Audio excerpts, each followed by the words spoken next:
একসময় যে হাতুড়ির শব্দ ছিল গ্রামের প্রাণ, আর সেই শব্দ যেন অনেকটাই নিঃশব্দ।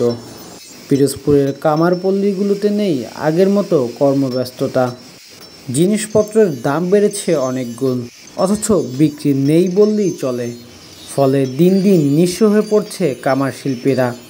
লোহার দা কুমার, হাসুরা যা একসময় কৃষকদের নিত্যসঙ্গী ছিল, এখন তার বিক্রি হয় না।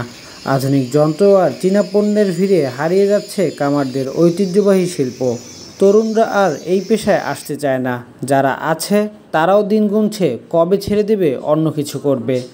কামার শিল্পীদের দাবি, যদি সরকারের সামান্য ঋণ, প্রশিক্ষণ বা পৃষ্ঠপোষকতা দিত তাহলে তারা ঘুরে দাঁড়াতে পারতেন।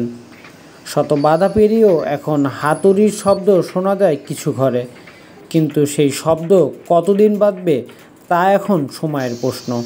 ব্যবসা আগে যে পরিমাণ ছিল, এখন ব্যবসা থাকতে একটু কম। কারণ হচ্ছে আপনার জিনিসপত্রের দাম বেড়ে গেছে। লোহার দাম বাড়ছে, কয়লার দাম বাড়ছে, কর্মচারী বেতন বাড়ছে, দোকান ভাড়া বাড়ছে, কারেন্ট বিল বাড়ছে।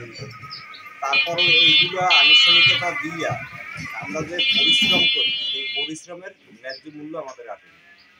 এই আমাদের যে ব্যবসা বাণিজ্য যে প্রতিষ্ঠান, যে আমরা তো একজন শিল্পপতি কাজ করি, কিন্তু মূলত আমাকে এই বিভিন্ন ধরনের চায়নার প্রজেক্ট বাইরানের পর হইতে আমাকে অনেক কাজবাজ টোটালি নাই, কমে গেছে। আর এখন যে কাজবাজ যাওয়া হয়, এতে আমাকে সংসার চালাইতে অনেক কষ্ট হয়ে যায়।